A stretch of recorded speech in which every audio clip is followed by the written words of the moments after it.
Hello everyone, welcome back to my channel. I am Akanksha और आज की वीडियो में हम लोग पढ़ने वाले हैं मैक्रो इकोनॉमिक्स का another important chapter that is balance of payments. अब इस बैलेंस ऑफ पेमेंट्स के जो मैंने यहाँ नोट्स लिखे हैं वो आप कॉपी डाउन कर लेना क्योंकि ये लास्ट मिनट रिवीजन के लिए काफी इंपॉर्टेंट है। तो चलो इस चैप्टर को हम लोग शुरू करते हैं। अब क्वेश्चन आता है कि what is balance of payments. हम जानते हैं हर एक कंट्री में जो गवर्नमेंट होती है वो इकोनॉमिक ट्रांजेक्शन करती है फॉर जैसे कि ट्रेड कर लिया या फिर इन्वेस्टमेंट्स हो रहे हैं। तो ये सारी जो इकोनॉमिक ट्रांजेक्शन हो रही है इसको जब हम एक जगह रिकॉर्ड करके रखते हैं तो उसे हम कहते हैं बैलेंस ऑफ पेमेंट्स। अब ये बैलेंस ऑफ पेमेंट्स का डेफिनेशन क्या होता है वो हम देख लेते हैं। Balance of payment is an accounting statement which provides systematic record of all economic transactions but between resident of a country and rest of the world in a given time period। देखो इसका मतलब क्या है। Balance of payment एक accounting statement है क्योंकि हम लोग इसमें इस देखो इसका जो स्ट्रक्चर होता है ना उसमें डेबिट और क्रेडिट साइड दोनों लिखा जाता है। तो ये अभी आप आगे पढ़ोगे तो ये एक अकाउंटिंग स्टेटमेंट है जिसमें हमारे पास क्या होता है, रिकॉर्ड होता है पूरे इकोनॉमिक ट्रांजेक्शन्स का जो कि एक कंट्री में हो रहा होता है। किसके बीच में हो रहा होता है? Resident of a country. Resident आप जानते हो कोई भी पर्सन जो कि उस कंट्री में रह रहा हो और उसके इकोनॉमिक इंटरेस्ट भी लाई कर रहे हो। And then rest of the world यानी कि फॉरेन सेक्टर बाहर से in a given period of time. Given period of time रहता है यानी कि एक समय के अंदर ही होता है ये ट्रांजेक्शन, ठीक है। तो वही कह रहा था balance of payment. So balance of payment क्या है इन शॉर्ट कि एक अकाउंटिंग स्टेटमेंट है, ये कीवर्ड याद रखना है। इसमें इकोनॉमिक ट्रांजेक्शंस को रिकॉर्ड किया जाता है किसके बीच में? Between resident of a country and rest of the world. अब क्वेश्चन आता है कि what is economic transactions. Economic transaction होते क्या है? देखो इकोनॉमिक ट्रांजैक्शंस यानी कि आप ट्रांसफर कर रहे हो टाइटल या ओनरशिप, मतलब कि आप किसी सामान को बेच रहे हो और खरीद रहे हो या फिर किसी सर्विस को, तो उसे हम कहते हैं इकोनॉमिक ट्रांजैक्शंस। इसमें goods, services, money and asset सब इंक्लूड होते हैं। अब ये इकोनॉमिक ट्रांजैक्शंस भी कई टाइप्स के होते हैं। इसमें आता है visible goods, invisible goods, unilateral transfers and capital transfers. Visible goods क्या होते हैं? नाम से ही पता चला, विजिबल यानी जो हम देख सकते हैं, जो टैंजिबल होते हैं, जिन्हें हम छू सकते हैं, दैट इज फिजिकल गुड्स। कोई भी मटेरियल जो कि हम ट्रेड कर रहे हैं उसे हम विजिबल गुड्स में इंक्लूड करते हैं। इनविजिबल गुड यानी नाम से समझ आ रहा है जो हम देख नहीं सकते। उसमें कौन इसमें क्या आएंगे? सर्विसेज आएंगी, जैसे कि शिपिंग, कोई सामान को एक जगह से दूसरी जगह लेके जाया जा रहा है तो उसमें जो शिपिंग का प्रोसेस होता है, बैंकिंग एंड देन इंश्योरेंस। तो ये सब किस में आते हैं? Invisible goods. इनका इकोनॉमिक ट्रांजेक्शन्स में आते, ये भी इंक्लूड होते हैं। Next is unilateral transfers. Unilateral यानी एक तरफ से ट्रांसफर जो हो रहा है। अब एक तरफ से जो ट्रांसफर होता है वो क्या हो सकता है? वो गिफ्ट हो सकता है। अगर मैं किसी को गिफ्ट कर रही हूँ तो यूनिलैटरल ट्रांसफर हुआ मेरी तरफ से। देन वो रेमिटेंसेस हो सकता है। मान लो किसी की फैमिली वाले दूसरी कंट्री में रहते हैं तो उसको पैसे सेंड करे, तो वो एक तरीके से ट्रांसफर हो रहा है एक तरफ से, बिना कुछ काम किए, बिना कुछ प्रोडक्टिव सर्विस के उसके रिटर्न में मिल रहा है, तो सब यूनिलैटरल ट्रांसफर कहते हैं। और एक इंपॉर्टेंट चीज़, यूनिलैटरल ट्रांसफर सब होते हैं तो उसमें कोई क्लेम नहीं होता है आपको रीपे करना ही करना। अगर आपको कोई गिफ्ट दे रहा है तो ऐसे कोई बाउंडेशन नहीं होता नहीं कि आपको रिटर्न करना ही है, या फिर आपके फैमिली वाले पैसा भेज रहे हैं तो इसमें कुछ है नहीं कि आपको पैसे देने हैं। जबकि फिजिकल गुड्स या इनविजिबल सर्विसेज में क्या होता है, अगर मैं अपने गुड्स ले रही हूँ तो आपको बाउंड है, आपको जरूर उसके बदले में मुझे पैसे देना होगा। I hope it's clear now. Next is capital transfers. Capital transfer का मतलब क्या होता है? इसमें दो तरीके की चीज़ होती है, capital receives and capital payments. अब मैं दूसरी कंट्री से जब कैपिटल रिसीव्स कर रही हूँ यानी पैसे आ रहे हैं तो किस फॉर्म में आएंगे? या तो मैं अपने बोरो कर रही हूँ वहाँ से तब दूसरी कंट्री से इकोनॉमिक ट्रांजेक्शन में वो पैसा आएगा, या फिर मैं अपने एसेट्स को बेच रही हूँ तो कोई खरीद रहा है तो मेरी तरफ पैसा आया। दूसरा क्या होता है कैपिटल ट्रांसफर में? Capital payments. यानी कि अगर या तो मैं कोई लोन ली थी तो मैं उसको रीपे कर रही हूँ, या तो फिर मैं एसेट्स को क्या कर रही हूँ, परचेज कर रही हूँ। अगर मैं किसी को परचेज करती हूँ एसेट को तो मेरा पैसा दूसरी कंट्री की तरफ जाएगा, मान लो मैं कंट्री हूँ तो क्या हो रहा है, इससे कैपिटल पेमेंट्स हो रहा है। अब इंपॉर्टेंट चीज क्या है कि क्वेश्चन आ जाता है कि व्हाट आर इकोनॉमिक ट्रांजैक्शंस। तो what are visible invisible good. तो आप ये चारों पॉइंट्स को अच्छे से लर्न कर लेना विद दिस की पॉइंट्स, ताकि आपको इंपॉर्टेंट काम आएगा। ओके, अब हम आते हैं structure of balance of payment. तो जो बैलेंस ऑफ पेमेंट होता है वो डबल एंट्री सिस्टम पे बेस्ड होता है, यानी कि यहाँ पे क्रेडिट और डेबिट साइड दोनों मेंशन होता है। अब ये जो टेबल है ये आप जरूर नोट डाउन कर लेना क्योंकि ये बहुत ही इंपॉर्टेंट है और काफी ईजी कर देता है चीजों को समझने में। देखो बैलेंस ऑफ पेमेंट में दो साइड्स होते हैं, क्रेडिट और डेबिट। क्रेडिट के सामने प्लस लगा दिया मैंने और डेबिट के सामने माइनस, जैसे इजी हो समझने में। क्रेडिट का मतलब क्या होता है कि बाहर से पैसा आ रहा है, आपके पास पैसा आ रहा है, और डेबिट का मतलब पैसा जा रहा है। तो किसी भी कंट्री में क्रेडिट साइड में क्या दिखता है और डेबिट साइड में क्या दिखता है इकोनॉमिक ट्रांजेक्शन्स का, वो जानना जरूरी है। अब देखो अगर मैं किसी भी गुड को एक्सपोर्ट करती हूँ, बेचती हूँ, तो मेरी तरफ क्या आएगा? पैसा आएगा, तो it will be written on the credit side. अब गुड कोई भी किसी भी तरीके का हो सकता है, या तो वो इनविजिबल गुड हो सकता है जैसे मैंने अभी कहा सर्विसेज। देन वो यूनिलैटरल ट्रांसफर्स।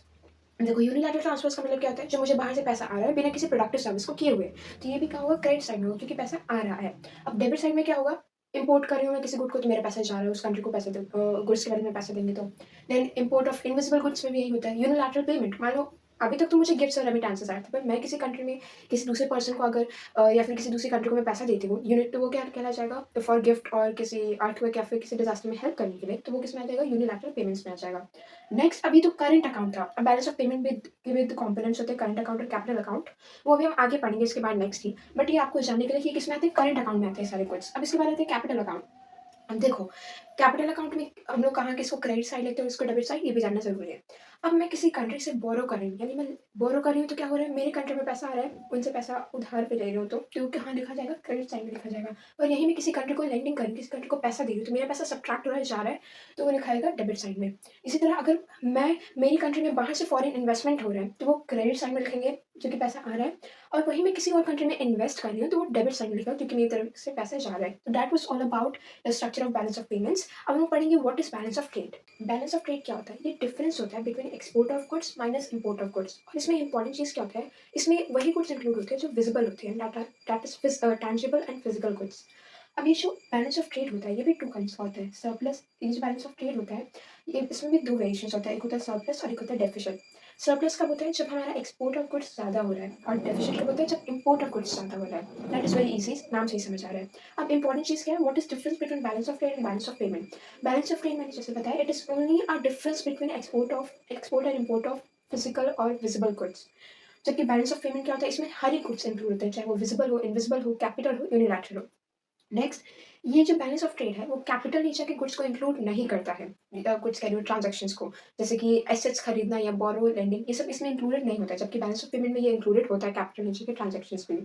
तीसरा एक नैरो कॉन्सेप्ट है, क्योंकि ये बैलेंस ऑफ ट्रेड जो है वो बैलेंस ऑफ पेमेंट का एक पार्ट है, जो कि बैलेंस ऑफ पेमेंट एक ब्रॉडर कॉन्सेप्ट है, इसमें बैलेंस ऑफ ट्रेड भी आता है। मतलब कि जो बैलेंस ऑफ ट्रेड में केवल फिजिकल गुड्स आते हैं, जबकि बैलेंस ऑफ पेमेंट में सारे गुड्स आते हैं, तो ये बैलेंस ऑफ ट्रेड क्या है, बैलेंस ऑफ पेमेंट का एक पार्ट हुआ।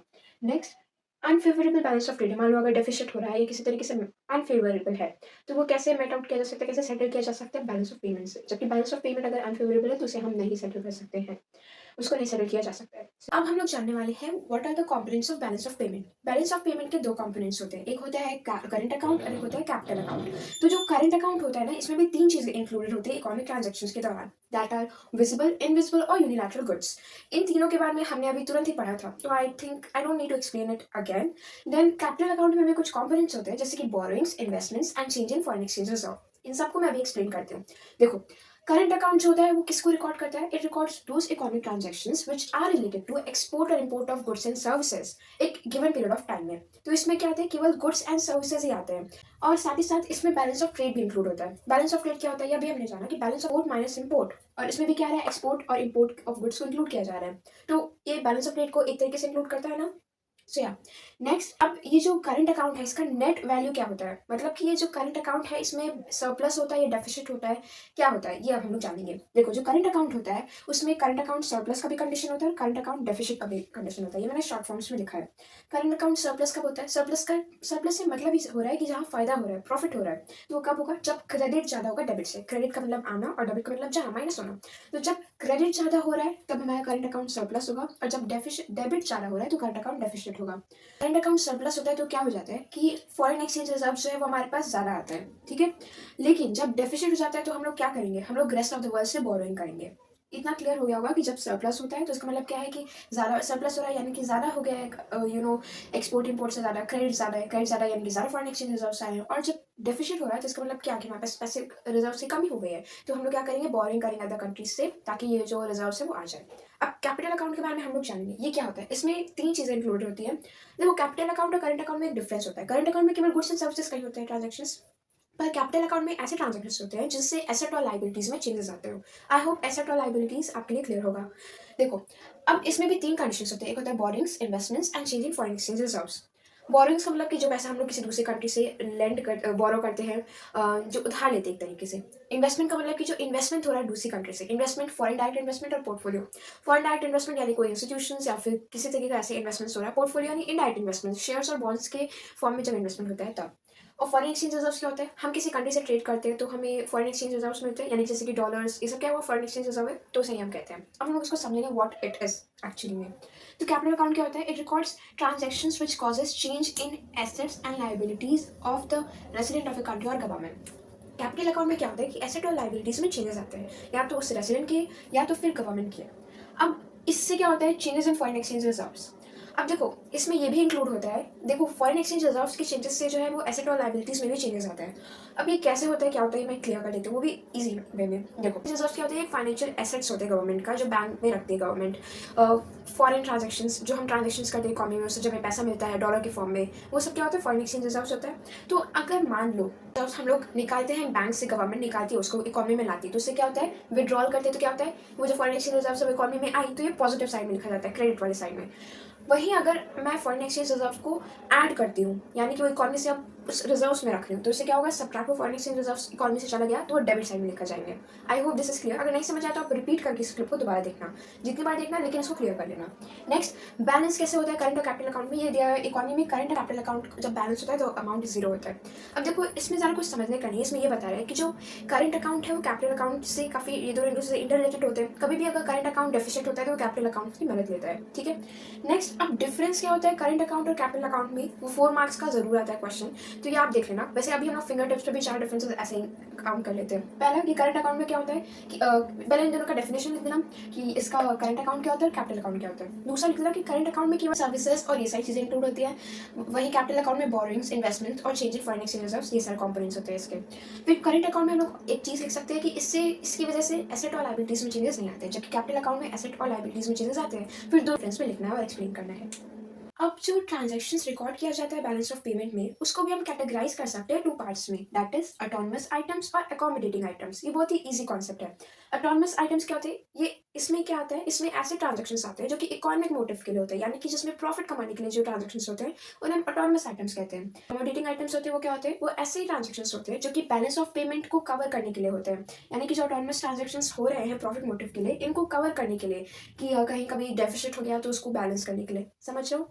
नेक्स्ट, ये इंडिपेंडेंट होता है बैलेंस ऑफ पेमेंट का, यानी कि ये जो ट्रांजैक्शंस हो रहे हैं इसमें बैलेंस ऑफ पेमेंट पे डिपेंड नहीं करते हैं। जबकि अकोमोडेटिंग आइटम्स का जो ट्रांजैक्शंस होता है वो होता ही इसलिए है ताकि हम बैलेंस ऑफ पेमेंट को मेंटेन कर सके। अब ये ऑटोनमस आइटम्स होते हैं वो करंट अकाउंट और कैपिटल अकाउंट दोनों में आते हैं, जबकि जो अकोमोडेटिंग आइटम्स होते हैं वो केवल कैपिटल अकाउंट में ही होते हैं।